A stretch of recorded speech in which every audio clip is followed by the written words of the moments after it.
ना। सो आप देख सकते हैं थोड़ा सा हमने यहाँ पे समुद्रगुप्ता की जब बात आ गई है तो थोड़ा सा हम यहाँ पे गुप्ता अंपायर को भी हमने यहाँ पे कोट कर दिया है। ऐसा इसलिए किया है ताकि आपको पता चल जाए कि चंद्रगुप्त मौर्य से लेकर के कौन क्या था और उनके द्वारा किए गए काम क्या क्या थे, थोड़ा बहुत पता होना चाहिए। तो एक बेसिक इंफॉर्मेशन आपके लिए, एक वैल्यू एडिशन आपके लिए, so that you may understand कि हाँ भाई कभी भी क्वेश्चन इनसे पूछा जा सकता है, तो आप अवेयर रहें उसके लिए, ठीक है। अगर हम चंद्रगुप्त फर्स्ट की बात करें तो इनका जो टेन्योर है दैट वाज 320 to 335 एडी तक था, ठीक है। Chandragupta first was the son of Ghatotkacha के पुत्र थे and the first independent king of the Gupta dynasty के पहले किंग थे। मैं आपको बताऊं मौर्य के बाद सबसे बड़े अगर डायनेस्टी कोई नॉर्थ इंडिया में उभर करके आई है तो that was the Gupta umpire. हाँ, सातवाहनास भी थे, लेकिन सातवाहनास डेक्कन और साउथ इंडिया के साथ साथ थोड़ा बहुत उधर का एरिया कवर किए थे। नॉर्थ इंडिया में उनका कोई बहुत ज्यादा डोमिनेंस नहीं था। हालांकि अगर देखा जाए तो जो लॉन्गर टाइम पीरियड के लिए डायनेस्टी आई है वो सातवाहना ही है, लगभग 400 ईयर्स तक उन्होंने रूल किया है। गेटिंग माय पॉइंट ना। तो उसके बाद अगर कोई आया मौर्य के बाद सबसे ज्यादा इंपॉर्टेंट है मगध की गद्दी पर, मगध के सिंहासन पर, तो वो गुप्ता ही थे, इसीलिए इनको समझना जरूरी है। It is said that the empire of Chandragupta first may have included the areas of modern Bihar and some part of Uttar Pradesh and Bengal। ये पूरा एरिया उनका कवर करता था। उसके बाद आए कौन? समुद्रगुप्त, जिन्होंने टेरिटोरियल एक्सपेंशन किया। Chandragupta first was succeeded by his son Samudragupta and his reign witnessed expansion and consolidation, that is why he is called Napoleon of India। मिल गया ना यहाँ पे answer. Now Allahabad pillar is most eloquent, जिसे हम कहते हैं प्रयाग प्रशस्ति बोलते हैं उसको, प्रयाग प्रशस्ति, ठीक है। Allahabad pillar is most eloquent about his human qualities, जिसे हम प्रयाग प्रशस्ति मैंने अभी बताया आपको। इलाहाबाद पिलर उनके जीत के बारे में, क्योंकि पुराने जो राजा महाराजा हुआ करते थे, जब भी कोई when they fought any kind of war and they won, so they described their victory story on that particular inscription or other things, okay। तो उस पर लिखवाया करते थे ये। नेक्स्ट चंद्रगुप्त सेकंड, जिसे हम बोलते हैं चंद्रगुप्त विक्रमादित्य, जहां से विक्रम संवत स्टार्ट होती है। तो Mehrauli iron pillar inscriptions has been identified with Chandragupta second. The famous Chinese pilgrim Fahien, ये दिस क्वेश्चन ये ऑल्सो पूछा गया है, ठीक है। I don't remember but it is इन 2000, अभी आगे मिलेगा 2016 और 17 में पूछा गया है कि भाई चंद्रगुप्त सेकंड के दरबार में आने वाला चीनी यात्री, चाइनीज ट्रैवलर कौन था? तो ही वॉज द फाहियान, जो कि आकर के उसने आया बाद में रहा भी वहां पर, ठीक है। और आगे चल करके बहुत सारे वहां के जो भी सिचुएशन थी, जो भी एडमिनिस्ट्रेटिव सिचुएशन थी, एडमिनिस्ट्रेशन था उनका, जैसा वो रूल करते थे, रूल्स रेगुलेशंस रिचुअल कस्टम, इन सबको जो है उसने लिखा भी है, उनको बताया भी है, ठीक है। क्योंकि हम किस पर डिपेंड करते हैं एंशिएंट इंडिया के लिए? ट्रेवलर्स की बुक्स पर, उनके द्वारा लिखे गए किसी जर्नल पर, एसेस पर, हम उसी पर यकीन करते हैं, वैसे मानते हैं, राइट।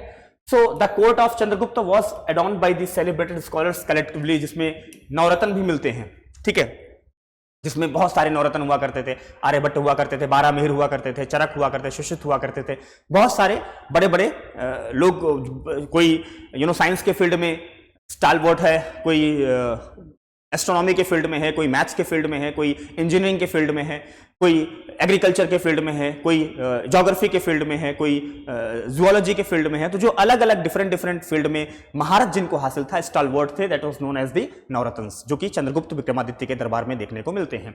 नाउ कुमारगुप्त, ओहो very famous, why? Because he is the founder of the Nalanda university, that was very famous in that time. तो 5th और 7th सेंचुरी में जब हर्षा का पीरियड आता है, उस समय भी नालंदा विश्वविद्यालय, नालंदा यूनिवर्सिटी इतनी तेजी से फ्लॉरिश होती है, लेकिन बख्तियार खिलजी आकर के उसे खत्म कर देता है, उसे नष्ट कर देता है, हमारी परंपरा को उजाड़ देता है। अदरवाइज नालंदा विश्वविद्यालय वैसे का वैसे आज बना होता। आज भी अगर आप देखोगे तो उसके हमें रिमेनिंग पार्ट्स, उसके रिमेन्स हमें देखने को मिल सकते हैं। It was the first university in the world जो कि इतने बड़े लेवल पे काम कराती थी, लोग बाहर से यहां पढ़ने आते थे, और उस समय तकरीबन 2000 more than 2000 students were there, 2000 से ज्यादा वहां पर लोग पढ़ा करते थे। So Kumar, it is been suggested that the last year of his reign the Gupta empire faced a foreign invasion, जिसमें हुनों का इन्वेजन हुआ, which was checked by the efforts of his son Skandagupta जो थे उस समय।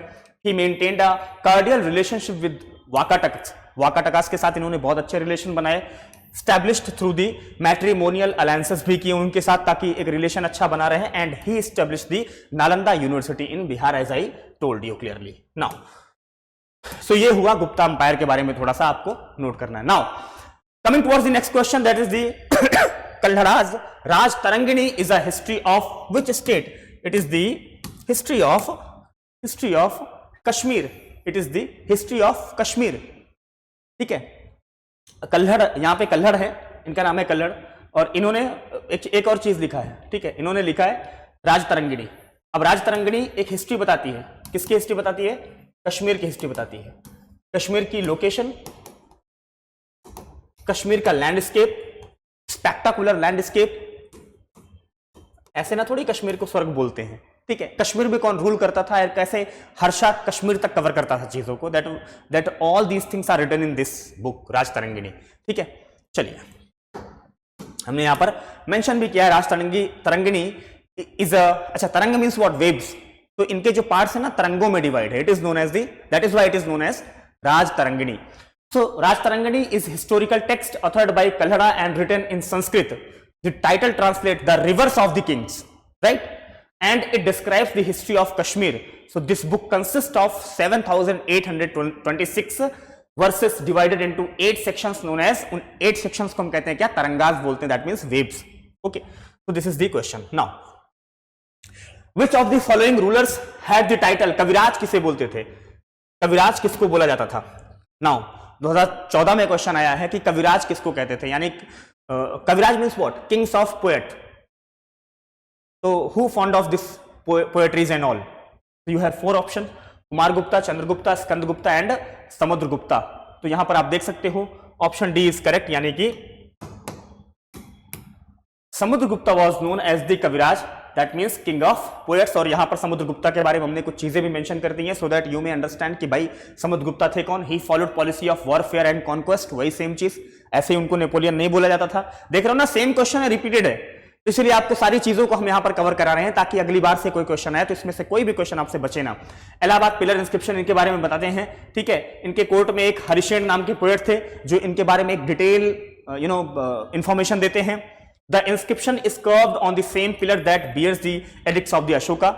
His rule extended over a significant portion of the Indian subcontinent, directly or indirectly encompassing empires in Punjab and Nepal to the Pallavas kingdom in Kanchipuram, and he minted coins depicting the mythological theme of the Ashwamedh horse sacrifices, जिसमें symbolizing his role as a restorer. Now title Kaviraj, ये लिखा भी गया यहाँ पे, title Kaviraj meaning king among poets due to his skill in poetry. Poetry में काफी ज्यादा इंटरेस्ट था, इसके लिए समुद्रगुप्त को, remember one more time, Samudragupta को कविराज बोला जाता था। नाउ नेक्स्ट क्वेश्चन इज योग सूत्र वॉज रिटन बाय, किसने लिखा है योग सूत्र को? वात्स्यायन ने, पतंजलि ने, भर्तृहरि ने, महर्षि महेश ने। तो सबसे पहले मैं आपको बता दूं कि योग सूत्र को किसने लिखा है। चलिए इसका आंसर होगा option B is the correct answer. Maharshi Patanjali written the Yoga Sutra, a classical yoga text that is considered one of the greatest work in Sanskrit literature, and also Patanjali is known as the father of yoga। हम पतंजलि के बारे में पढ़ते हैं, अगर आप देखो बाबा रामदेव के जितने भी प्रोडक्ट्स आते हैं पतंजलि के नाम पर ही आते हैं। Baba Ramdev is the modern day yoga rishi. Okay, so ancient yoga rishi was known as, जिन्होंने योगा की शुरुआत की, father of yoga was the Patanjali. Vatsyayana is best known for the writing Kamasutra, लिखा है वात्स्यायन ने, ठीक है, जो लव और अफेक्शन के बारे में बताता है। भर्तृहरि ने शतकाज लिखा है, और शतकाज को 3 पार्ट में डिवाइड किया है, नीति शतक, श्रृंगार शतक एंड वैराग्य शतक। ठीक है, तो क्वेश्चन पूछा जा सकता है आपसे कभी भी कि नीति शतक किसने लिखा है? भर्तृहरि। श्रृंगार शतक भर्तृहरि, और वैराग्य शतक भर्तृहरि। ठीक है, नाउ चलिए आगे बढ़ते हैं। Who was the founder of Satavahana umpire? Satavahana umpire का फाउंडर कौन था? कान्हा, सिमुका, हाला एंड गौतमीपुत्रा। आपके सामने यहां पर यह क्वेश्चन है, कान्हा, सिमुक, हाला एंड गौतमीपुत्रा। अब देखते हैं इसका आंसर होगा option B, that means what?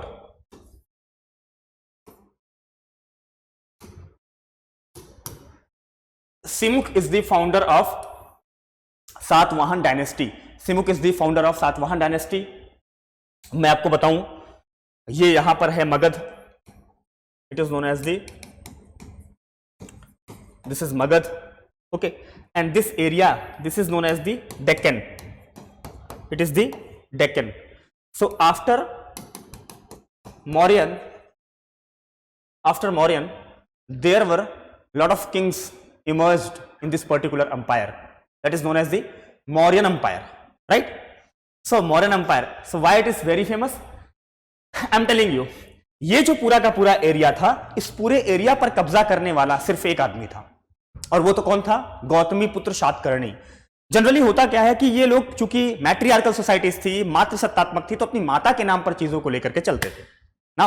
अब समझना, इस पूरे एरिया पर एक व्यक्ति ने कब्जा किया जो कि रूल किया तकरीबन 400 ईयर्स तक। Now you can understand the importance of the Satavahana umpire. और एक बात और बताऊं, मजेदार, इंटरेस्टिंग, धमाकेदार, ये जो सातवाहनास थे ना, इनके रिलेशंस जो थे वो एंशियंट यूरोप में एंशियंट रोमन्स के साथ थे। दैट मींस व्हाट, कि एंशियंट रोमन्स के रिलेशन इनके साथ थे, और सिल्क रूट जो बाद में फेमस हुआ, वो कहीं ना कहीं इनकी वजह से, इनका सातवाहनों का इसमें बहुत बड़ा रोल था, और बाद में आकर के चीजें चेंज हुई राष्ट्रकूटाज में। तो यहां पर मैंने बता दिया, एक छोटा सा मैंने एक पॉइंट दिखा दिया आपको कि आपके समझने के लिए आसानी हो जाए। और air force, CDS, NDA, Agniveer, X and Y group, SSR, double A, जितने भी एग्जाम्स होते हैं या वनडे एग्जाम्स आप कोई भी ले लो, इन सभी में आपको देखने को मिल जाएगा। ठीक है, चलिए, जैसे सिमुक का आप देखेंगे टाइम पीरियड, तो it was 60 BC to 37, Satakarni 70 to 60, Gautami पुत्र सातकर्णी 106 to 130, उसके अलावा पुलमामी ये आपको 130 to 154 मिलेगा, यज्ञश्री सातकर्णी 165 to 194 AD आपको देखने को मिलता है। दैट मींस व्हाट, कि you don't have to describe each and everything, बहुत ज्यादा आपको नहीं करना, बस आप इनके नाम याद रख लो। फॉर एग्जांपल क्वेश्चन ऐसे पूछा जा सकता है कि भाई गौतमी पुत्र सातकर्णी जो है, ये किस पर्टिकुलर एम्पायर से ताल्लुक रखते हैं, किस एम्पायर से रिलेटेड हैं, तो आपको तुरंत याद आना चाहिए, ओके, सातवाहना डायनेस्टी, राइट। तो ये चीजें आपको पता होनी चाहिए, इसलिए मैंने यहां पर इनको मेंशन कर दिया। और मैप में भी देख लीजिए, ये यहां पर लोकेटेड है, डेक्कन में लोकेटेड है, राइट सर।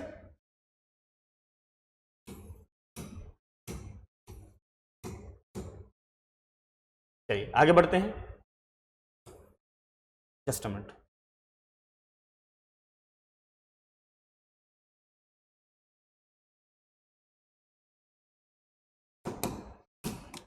हु एस्टैब्लिश तस्वीर खाना, 24 में आया था क्वेश्चन। ये तस्वीर खाना किसने एस्टैब्लिश किया था? अकबर ने, हुमायूं ने, जहांगीर ने, शाहजहां ने। ठीक है, तो इसके लिए ये चार ऑप्शन आपके पास दिए गए हैं, तो इसके लिए मैंने यहां पर एक्सप्लेनेशन दे रखा है पूरा का पूरा। ठीक है, आगे बढ़े तो एक्सप्लेनेशन यहां पर क्या मिलता है कि during Akbar's reign an illustrated manuscript name as Tutinama, that means tale of parrot, was created. He established a dedicated department for painting and scribing of documents along with an artistic studio called the तस्वीर खाना, जहां पर बहुत सारी photos वगैरह लगी हुआ करती थी। That was known as the तस्वीर खाना, right sir? Now, तो answer is a, correct answer is a, that means Akbar. Now, moving forward towards next question, आगे बढ़ते हैं। The reign of राजा कृष्णदेव राय, ओहो, very famous leader from the Vijayanagara empire. ठीक है, जिन्होंने विजयनगर अंपायर को ना सिर्फ एस्टैब्लिश किया बल्कि उसको रिजिड करने में, उसको कंक्रीट करने में, उसको कंसोलिडेट करने में सबसे बड़ा रोल प्ले किया। He belongs to the Tuluva dynasty, क्योंकि these are the Sangama dynasties ना, तो वहां पर 4 डायनेस्टीज ने रूल किया है, हमने यहां पर सारी चीजें मेंशन कर दी हैं। उसमें सबसे इंपॉर्टेंट जो रोल प्ले किया दैट वाज द कृष्णदेव राय। ठीक है, इसीलिए हमको समझना बहुत जरूरी हो जाता है इनके बारे में, क्योंकि इनका एडमिनिस्ट्रेशन जो था पूरे के पूरे साउथ इंडिया में, that time it was very famous in Karnataka and present day it is in Hampi and this is known as the Vijayanagara empire, right now. चलो, सो क्वेश्चन कह रहे हैं कि the reign of Raja Krishnadeva Raya is considered the golden age of which literary language, that is the Telugu, Tamil, Hindi और मलयालम, तो that is the Telugu, right. तो option A is correct, यहां पर दिया गया है, ऑप्शन ए इज करेक्ट। अब यहां पर देख लेते हैं विजयनगर अंपायर के बारे में। Vijayanagara empire was founded in 1336 by Harihara first and Bukka Raya. They were 2 brothers, Harihara and Bukka, so they established this Vijayanagara empire in 1336। अच्छा, उस समय क्वेश्चन ऐसा पूछा जाएगा, जिस टाइम पे हरिहर और बुक्का ने विजयनगर एम्पायर को स्टैब्लिश किया, कंसोलिडेट किया, उस समय नॉर्थ इंडिया में किसका रूल चल रहा था? जाहिर सी बात है दिल्ली सल्तनत। दिल्ली सल्तनत में किसका? तुगलक डायनेस्टी। तुगलक डायनेस्टी में किसका? मोहम्मद बिन तुगलक। गेटिंग माय पॉइंट ना? तो ये चीजें आप याद रखना, क्वेश्चन पूछा जा सकता है। Now the emperor of the Vijayanagara empire were notable patrons of the art and literature. बहुत ज्यादा वो इसको कंजर्व करते थे, प्रोटेक्ट करते थे आर्ट और लिटरेचर को। अगर आप जाकर के देखोगे, विरूपाक्ष टेम्पल देख लो, विठल स्वामी टेम्पल देख लो, ये सारे के सारे टेम्पल्स जो हैं, या रथ मंदिर जिसे कहते हैं, आज भी हम्पी में इसके रिमेन्स मौजूद हैं।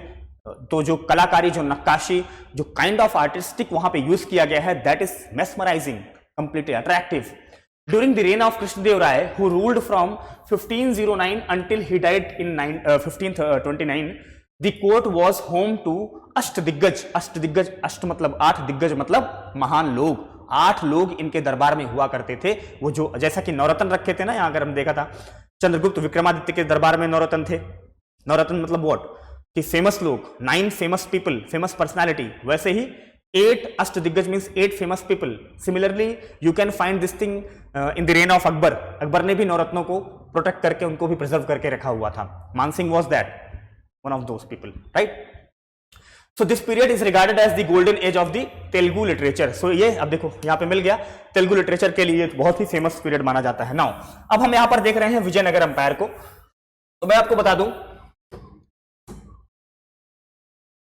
थोड़ा विजयनगर एम्पायर के बारे में पढ़ लेते हैं। मिड 14th सेंचुरी में जब साउथ इंडिया एक पॉलिटिकल इंस्टेबिलिटी से गुजर रहा था, ठीक है, due to the decline of the Delhi sultanate, ठीक है, क्योंकि उस समय धीरे धीरे दिल्ली सल्तनत का डिक्लाइन पे जा रही दिल्ली सल्तनत, और उसी समय जो आउटसाइडर इन्वेडर्स थे या जो लोकल इन्वेडर्स थे वो तेजी से इमर्ज हुए और आकर के आक्रमण करना शुरू कर दिया। बाबर भी आ गया उसी टाइम पे, तो लड़ाइयां हुई आपस में। 2 prominent kingdom emerged in South India, that was the Vijayanagar and Bahmani, right? इनके फाउंडर कौन है? हरिहर और बुक्का, ठीक है, जो कि देखा जाए तो ये they were the feudatories of the Kakatiya, okay, and ministers in the Kompally kingdom. Now the ruler of the Vijayanagar empire ruled in the name of Virupaksha from the form of the Lord of Shiva, ठीक है, Lord Shiva जो थे उनके नाम पर पूजा करते थे। Dynasties की बात करें तो Sangama dynasty, Saluva dynasty, Tuluva dynasty and Aravidu dynasty. तो ये जो तुलुक डायनेस्टी है, कृष्णदेव राय यहीं से संबंध रखते थे। अब थोड़ा सा इनके बारे में और जानकारी हम इकट्ठा करते हैं। Golden age of Vijayanagara empire किसके समय में हुई? कृष्णदेव राय के। क्यों हुई? क्योंकि ही defeated Vijapur, Golconda and Odisha, right? Friendly relation with Portuguese. जब गोवा में एंटर किया पोर्टुगीज ने तो सबसे अच्छा रिलेशन इन्होंने बनाया। Encourage Telugu, Sanskrit, Kannada and Tamil literature, क्योंकि प्रिजर्वर थे वो लिटरेचर के, लैंग्वेज के। थर्ड दी तेलुगु क्लासिक अमुक्त मर्यादा, ठीक है, बहुत फेमस किताब है। बिल्ट, क्या क्या बनाया? Vijay Mahal, house of victory, Hazara Rama temple and Vitthala Swami temple, बहुत फेमस है, वहां पर आप देखने को मिल सकता है। नाउ एडमिनिस्ट्रेशन, अगर पॉलिसी, एडमिनिस्ट्रेशन और पॉलिसी की बात करें विजयनगर के, क्वेश्चन इनसे भी पूछा जा सकता है कि एक मोनार्किकल सिस्टम था जिसमें राजा सबसे ऊंची पोजीशन रखता था and he is assisted by the council of minister just like today's. Now administrative division जो थे इनके मंडलम में डिवाइड थे, जिसे हम प्रोविंसेस बोलते थे। इसके अलावा नाडूज, नाडू जैसे तमिलनाडु आपने सुना है, Tamil Nadu, Nadu, Nadu means what? District. So it was the district of Tamil, that is called the Tamil Nadu, right? स्थला जो सब डिवीजन, सब डिस्ट्रिक्ट हुआ करते थे, एंड ग्रामा जो कि विलेजेस हुआ करते थे। इनके यहाँ एक बहुत फेमस एडमिनिस्ट्रेटिव सिस्टम था, अमर नायका सिस्टम। सो नायक कौन हुआ करते थे? Governor had autonomy, maintained armies and paid tributes to the central authority, right? इसके अलावा अमरम सिस्टम, अमरम, अमर नायकम सिस्टम, तो मिलिट्री चीफ्स हुआ करते थे जिन्हें हम पुलियागर्स या नायक्स बोलते थे, were granted land and return to the providing soldier. अब यहां पे देखिए प्रोवाइडिंग सोल्जर्स। नाउ क्वेश्चन पूछ लिया जा सकता है कि अमर नायक सिस्टम ये किस डायनेस्टी में फेमस था? That is the Vijayanagara dynasty. Remember, याद रखना है, भूलना नहीं है, ठीक है। चलिए next question is who is known as the Napoleon of south India? Napoleon of south India, Napoleon of north India तो समुद्रगुप्ता हमने देख लिया। अब ये क्वेश्चन भी पूछा गया 2021 में, ठीक है। राजेंद्र चोला, राजाधिराज, आदित्य, राजेंद्र सेकंड, ठीक है। तो I think option A is correct. Rajendra Chola is known as the Napoleon of south India, क्योंकि राजेंद्र चोल जो थे चोला डायनेस्टी के सबसे फेमस और सबसे ज्यादा प्रतापी या जिसे कह सकते हैं सबसे ब्रेव किंग्स में से एक थे, जिन्होंने साउथ इंडिया का एक्सपेंशन ना सिर्फ साउथ इंडिया में किया बल्कि श्रीलंका, इंडोनेशिया, मलेशिया, उसके अलावा नॉर्थ इंडिया में गंगा रिवर के किनारे तक पहुंच गए थे ये लोग, बंगाल तक पहुंच गए थे ये लोग। तो the expansion of the territory you can see, that is why he is known as the Napoleon of south India, right. सो देख सकते हैं हमने यहां पर राजेंद्र चोल के बारे में कुछ बातें भी लिखी हुई हैं, बड़ी सुंदर सुंदर सी बातें हैं। The Thiruvalangadu copper plate inscription and Tirumalai rock inscription provide the detail information of his conquest, right. किसका? राजेंद्र चोल का। इनका जो रेन था देख सकते हैं 1014 से लेकर के 1044 से तक। Attack the western Chalukyas extending the boundary of the Chola empire up to the Tungabhadra river तक पहुंचा दिया था। Now he assumed the title of Gangaikonda. क्यों? क्योंकि इन्होंने गंगा के आसपास के क्षेत्रों को जीत लिया था, इसीलिए जीतने के बाद वहां पर एक मंदिर भी, वहां पर एक पर्टिकुलर एक मंदिर भी बनवाया जिसे बोलते हैं Gangaikonda Cholapuram after his victory over the Mahipala the king of the Pala dynasty in Bengal, right. Rajendra defeated Ceylon king, Ceylon means Sri Lanka, he is talking about Lanka, Ceylon means Sri Lanka. Ceylon king Mahinda fifth and seized southern Sri Lanka. Rajendra naval expedition to Kadarams and Shri Vijayam kingdom of the Sangrama Vijaya तुंगवरम, ठीक है, यहां पर ये देखने को मिलता है। Now question number 13, the first battle of Panipat was fought in which year? 2019 में भी ये क्वेश्चन पूछा गया है और 2011 में भी ये क्वेश्चन पूछा गया है। First battle of Panipat, when we talk about the first battle of Panipat, हम सबके दिमाग में सिर्फ एक नाम आता है, Babur and Ibrahim Lodi. So it was fought in 1526. Second battle 1556. Third battle 1761. Right? तो किसके किसके बीच में हुआ था? हाँ, first the option is, option C is correct, option C is correct. Now you can see हमने पूरी डिटेल दी है बैटल ऑफ पानीपत की। The first battle of Panipat fought on 21st of April 1526 in northern India was a decisive clash between Zahiruddin Babur and Ibrahim Lodi, जिसके बाद से Lodi dynasty खत्म हो गई, यानी दिल्ली सल्तनत खत्म हो गई और एक नई डायनेस्टी मुगल अंपायर वहां पे आकर के एस्टैब्लिश हुई थी, ठीक है।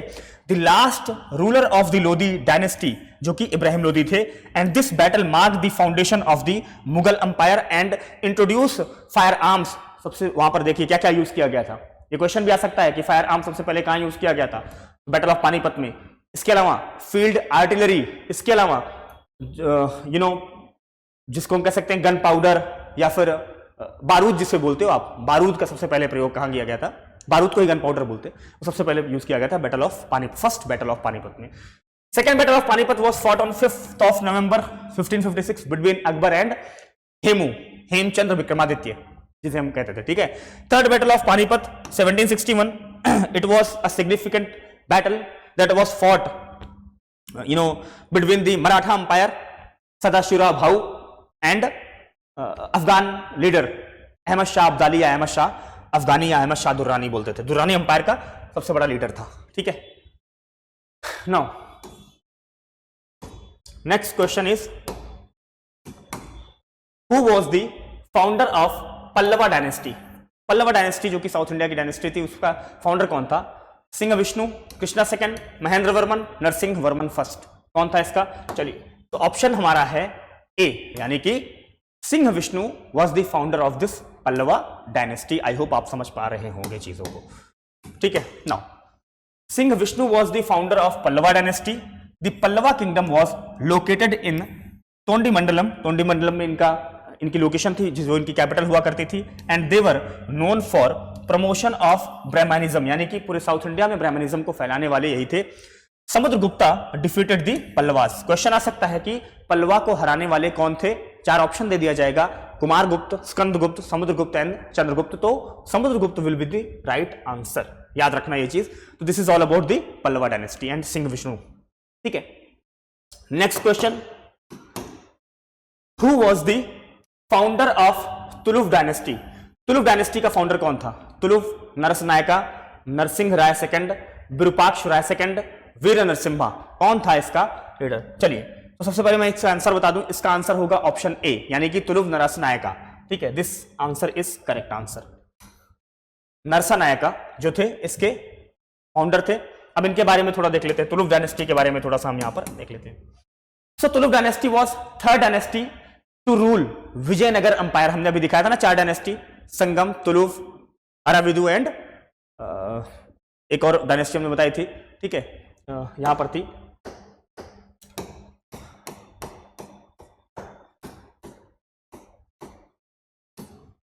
संगम, सलुफ, तुलुव एंड अराविदु। 4 डायनेस्टी हमने यहां पर देखी थी। ठीक है, चलिए तो इसका हम देख लेते हैं थोड़ा एक्सप्लेनेशन कि तुलुव डायनेस्टी जो थी, it was third dynasty of the rule Vijayanagara empire from 1491 से लेकर के 1570 and it was founded by the Narasanayaka जो थे। नरसनायका जो थे उन्होंने इसको फाउंड किया था and Krishnadeva Raya was the prominent leader of the Tuluva dynasty. ठीक है, इस डायनेस्टी के सबसे फेमस जो लीडर थे कृष्णदेव राय थे। कृष्णदेव राय के बारे में एक बात और कही जाती है कि इन्होंने ना सिर्फ पूरे साम्राज्य का, पूरे एरिया का एक्सपेंशन किया, बल्कि इन्होंने बहुत ही बहादुरी से, बहुत ही चालाकी से, इलोक्वेंटली इन्होंने अपने आसपास के क्षेत्रों को विजयनगर एम्पायर में मिलाया भी था।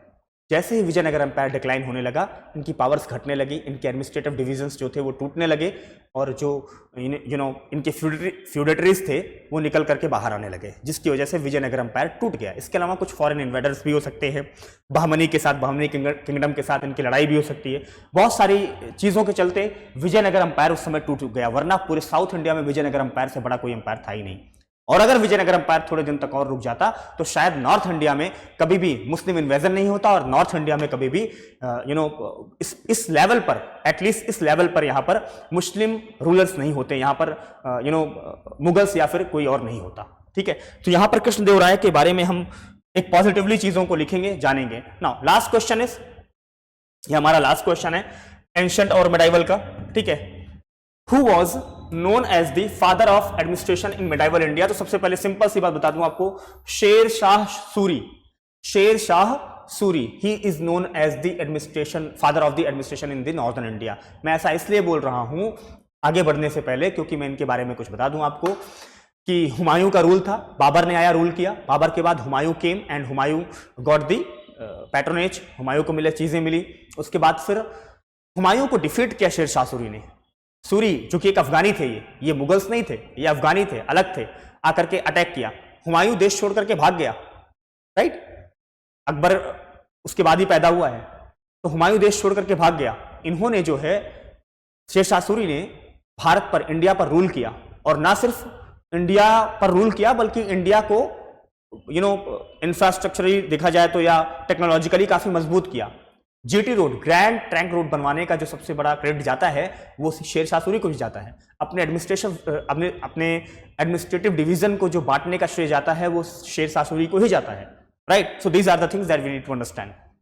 यहां पर हमने बहुत सारी चीजें मेंशन भी करी हैं, हमने लिखा भी है कि Sher Shah Suri is considered as the father of Indian administration, land revenue collection and infrastructures were developed and construction of Grand Trunk Road was also this particular. Now so these are all about the ancient and medieval explanations।